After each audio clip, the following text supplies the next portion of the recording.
Hello friends and welcome to our channel Weekend Class, and today we will study about the growth of British influence on India. अब एक बार बंगाल जीत लेने के बाद, खासकर battle of Buxar, British जो influence था वो नॉर्थ इंडिया में बिल्कुल उनका वर्चस्व कायम हो गया। लेकिन अभी साउथ में दो रूलर्स जो थे वो बहुत ही पावरफुल थे। दो किंगडम्स, एक था मैसूर का किंगडम जो कि हैदर अली और उसके बाद उसके बेटे टीपू सुल्तान ने संभाला, और दूसरा मराठाओं का। तो ये स्वाभाविक सी बात थी कि मैसूर और मराठा जो हैं वो अंग्रेज़ों के राह के रोड़े थे। So first of all they concentrated their energy on Mysore. जैसा कि मैंने आपको बताया कि हैदर अली 1761 से लेके 82 तक और टीपू सुल्तान 1782 से लेके 99 तक बहुत ही पावरफुल रूलर्स थे मैसूर के। अब जो है उन्होंने ब्रिटिश फोर्सेस का काफ़ी विरोध किया।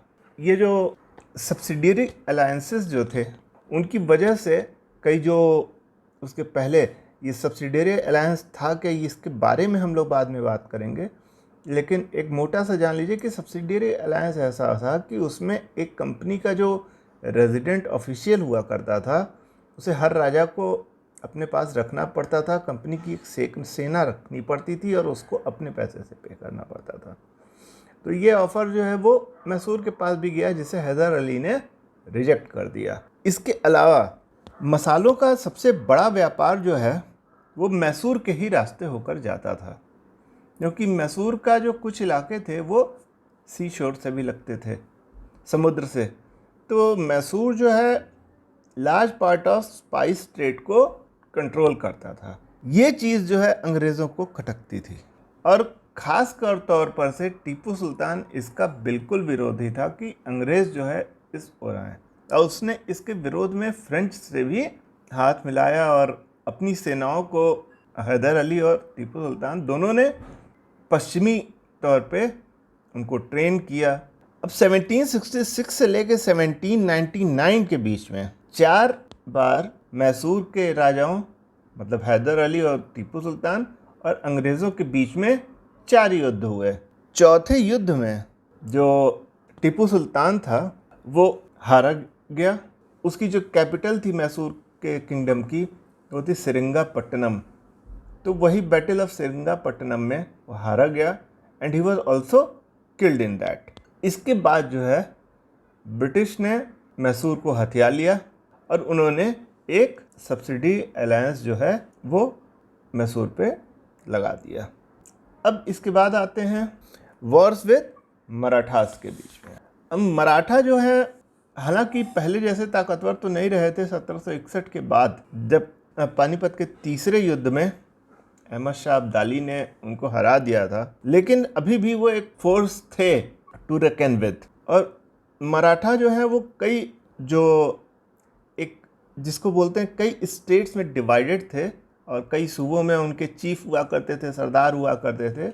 जैसे कि उसमें 4 मेन हुआ करते थे। एक सिंधिया हुआ करता था, एक होलकर हुआ करते थे, एक गायकवाड़ हुआ करते थे, एक भोंसले हुआ करते थे। तो सिंधिया जो है वो मध्य प्रदेश में, होलकर जो है वो इंदौर के आसपास, गायकवाड़ ये गुजरात में, और भोंसले जो है वो महाराष्ट्र में। तो ये चारों लोग जो है मिल करके एक जो है कन्फेडरेसी बनाते थे, कन्फेडरेशन टाइप का, जो आज आप बोल सकते हैं एक स्टेट टाइप का।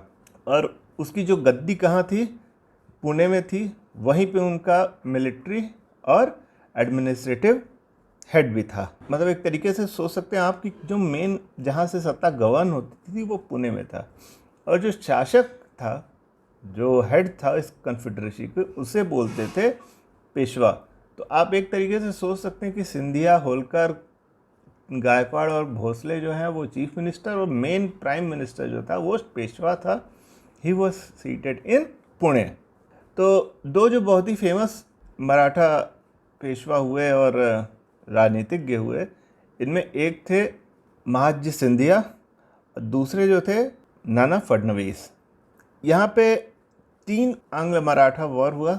उसमें पहले मराठा युद्ध में कोई भी कायदे से जीता नहीं, तो एक ट्रीटी हुई सालबाई की। उस ट्रीटी ऑफ सालबाई से वो युद्ध ख़त्म हुआ।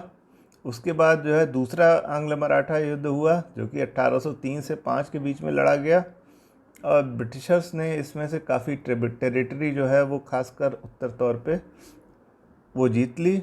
और तीसरे आंग्ल मराठा वॉर में, जो कि 17 से लेकर के 1817 से लेकर के 19 तक में, उसमें उन्होंने मराठाओं को हरा दिया।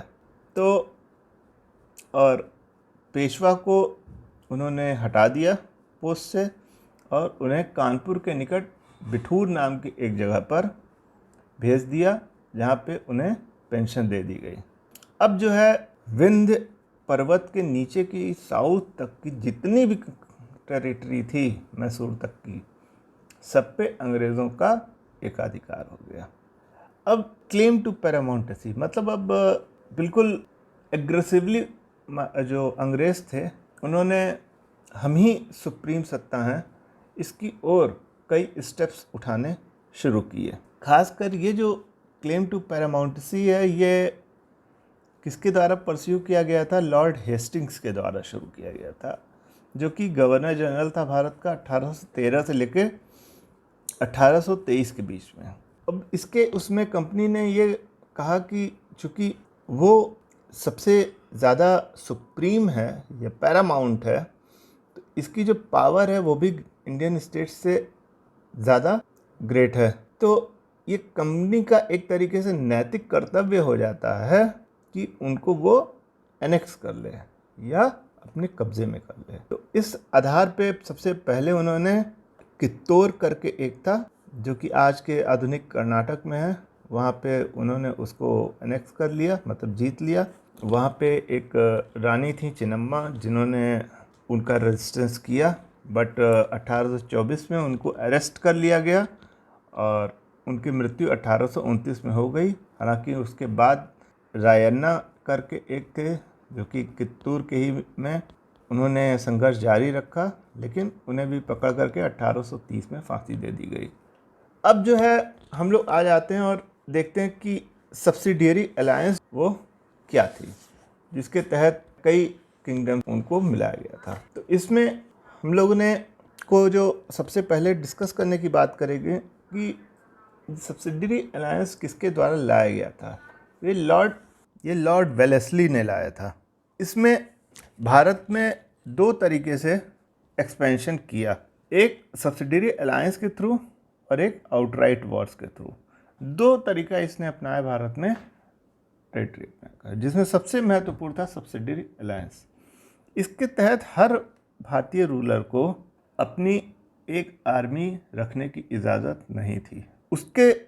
उसमें जो अपनी आर्मी की जगह उसे एक ब्रिटिश आर्मी रखनी थी, ताकि वो ब्रिटिश आर्मी उसकी भी सुरक्षा करे, और उस ब्रिटिश आर्मी में जो उसको तनख्वाह दी जानी थी वो कौन देगा? वो राजा देगा। तो ब्रिटिशर्स का कोई खर्चा भी नहीं और उनकी आर्मी को तनख्वाह भी मिल रही है।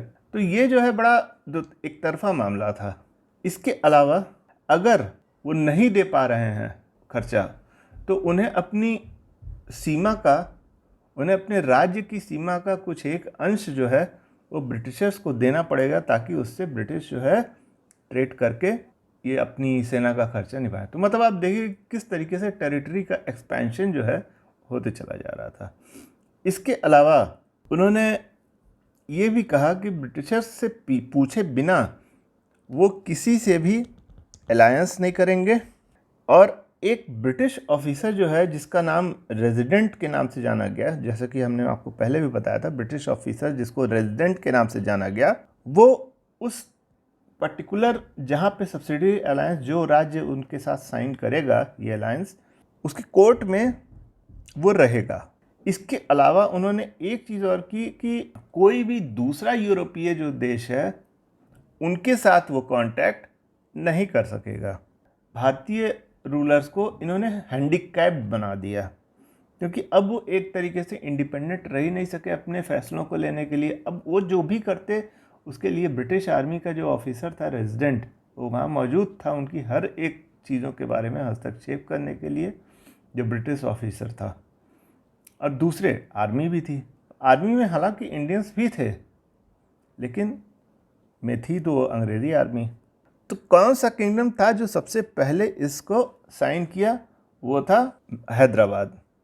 मैसूर को जब टीपू सुल्तान को हरा के मैसूर जो है वुडियार वंश के राजाओं को दे दिया गया। पहले भी वुडियार वंश के राजा ही मैसूर पे राज करते थे, और इसने सब्सिडियरी अलायंस जो है वो इसके 1798 में हैदराबाद ने किया, 1799 के आसपास में वुडियार ने किया, और इसके बाद जो है 1801 में nawab of Awadh also signed a subsidiary treaty, Awadh के नवाब ने। फिर जब बेसिन करके एक जगह थी, बेसिन में 1802 में मराठाओं ने ट्रीटी साइन की। इसमें पेशवा बाजीराव दो जो हैं उन्होंने मराठाओं की ओर से साइन की। इसके अलावा कई राजपुताना शासक जो थे उन्होंने भी ब्रिटिशर्स की अधीनता स्वीकार की और इस टाइप की जो ट्रीटीज़ थी वो साइन की। तो अब आप देखिए कि पूरे भारत में एक तरीके से ब्रिटिश जो है वो सुप्रीम पावर हो गए। अब सिर्फ यही नहीं, जो अंग्रेज़ों का एक्सपेंशन था भारत के बाहर भी हुआ, खासकर साउथ ईस्ट एशिया में। तो ब्रिटिशर्स ने जावा को कैप्चर किया, जो कि आज की जावा और सुमात्रा जो कि इंडोनेशिया का पार्ट्स हैं। इसके अलावा सिंगापुर, फिर मलय पेनिनसुला में सेरावक। इसके अलावा उन्होंने नेपाल और बर्मा को भी कब्जा कर लिया, और अफ़गान बैटल में उन्होंने अफ़गान्स को हराया। इनका जो इन्फ्लुएंस है वो सिंध तक आ गया, तो सिंध पे भी अब उन्हें कब्जा करना ही था। तो 1843 में सिंध पे भी कब्जा हो गया। अब अगला जो टारगेट था वो पंजाब था, लेकिन वहाँ पे उस वक्त कौन थे? महाराजा रणजीत सिंह। तो महाराजा रणजीत सिंह बहुत ही पावरफुल रूलर थे, इसलिए ब्रिटिशर्स ने कोई इंटरफेरेंस नहीं की। और महाराजा रणजीत सिंह के पास एक स्ट्रांग सेना भी थी, जो कि यूरोपियन फोर्सेस की ही तरह से ट्रेंड थी। तो जब तक वो अलाइव थे, तब तक ब्रिटिशर्स ने कोई भी इंटरफेरेंस नहीं किया। आफ्टर हिज डेथ जो ब्रिटिशर्स थे, 1839 में उनकी डेथ हो गई महाराजा रणजीत सिंह की, और उसके बाद जो है 2 युद्ध लड़े गए सिख आर्मी और कंपनी के बीच में, ईस्ट इंडिया कंपनी के बीच में, जिसमें 1849 में पंजाब जो है वो जीत लिया गया और फिर ईस्ट इंडिया कंपनी को सौंप दिया गया। तो इस तरीके से पंजाब भी अब अंग्रेज़ी हुकूमत का भाग बन गया।